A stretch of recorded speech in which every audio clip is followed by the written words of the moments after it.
Hi, everybody. It's about 10 o'clock on Thursday, June 1st, 2017. 10th, 11th entry, maybe. Um, so I spent a lot of uh, today and tonight finishing up my literature research for the paper portion of this project.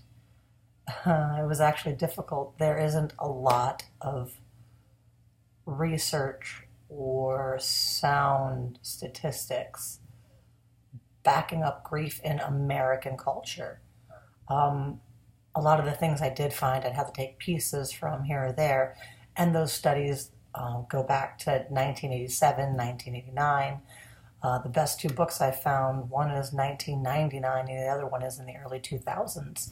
So we're still talking, 20 to 30, 40-year differences here on the scope of grief and how we're coping or how we're even looking at it or researching it. So it's been interesting.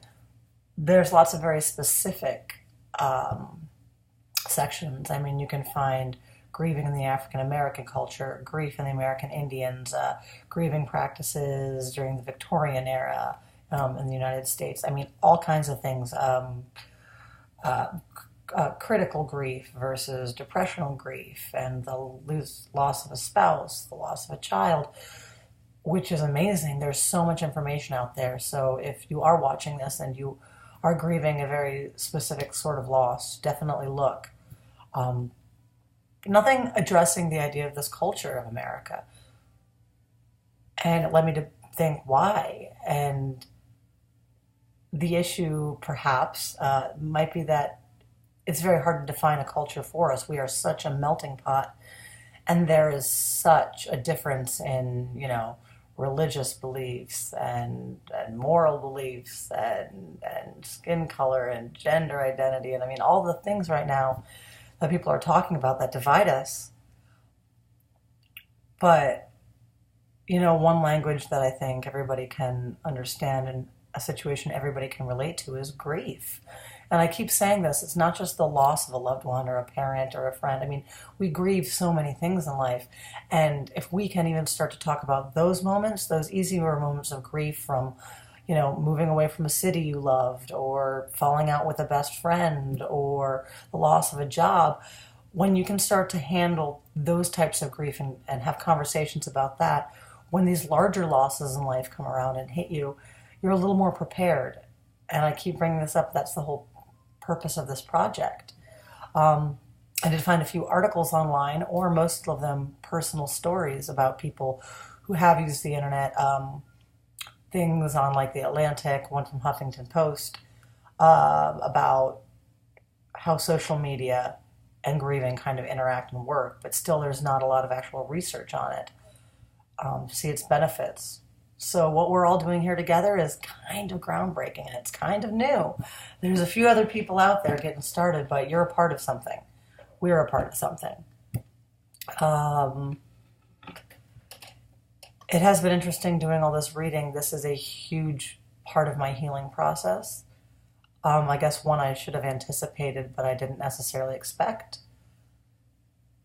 And I encourage, again, anybody who's going through this or any other type of really traumatic or troubling thing in their life to search out the information and other support groups. I've just been amazed at the things I've learned about the grief my mother was going through, the grief I went through as a child losing my father, the ways I've coped with losing my best friend in high school and still holding on to that memory and keeping that alive and why I do that. And it's just been a really big self-realization.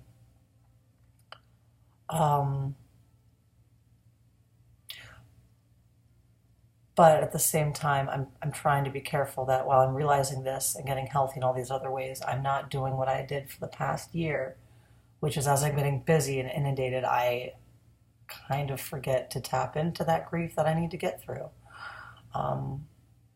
Tap into that sadness that I do keep inside, that I only let myself see and let you all see it some more, because it's, again, scary as it can be some days. It is really very therapeutic. And I know you people are watching, and I know you all are commenting, and a few of you have shared, and thank you so much. Um, but there's just a couple things that, yeah, I'm having a hard time defining or figuring out, and I hope that some of you can help me with this by answering in the comments or posing more questions. What is our culture? And why does our idea of this culture have such an intricate relationship with grief, such a separation from it? I feel like most of you can relate to this in a way because I know even the ones who are watching are having a hard time commenting or sharing, and I'm getting phone calls and texts. And again, I love those, and please keep them coming.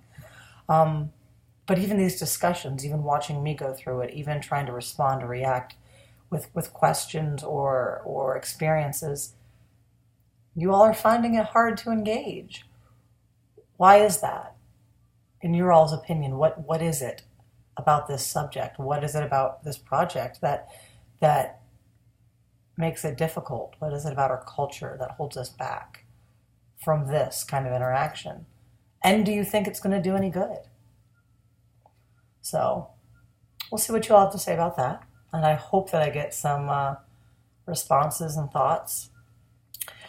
And weekend's almost here. Tomorrow's Friday. That'll be a late post because I work. But I have a lot to think about. Beyond my research, again, it's all been very introspective. I'm learning a lot about the process of grief, what it is, what it means, and I think on this journey I'm also learning how to better communicate with people about it and their own losses. So, second weekend and we're doing good. All right, everybody have a great night, day, afternoon, whatever point this is catching you. And I hope to see you on my next one.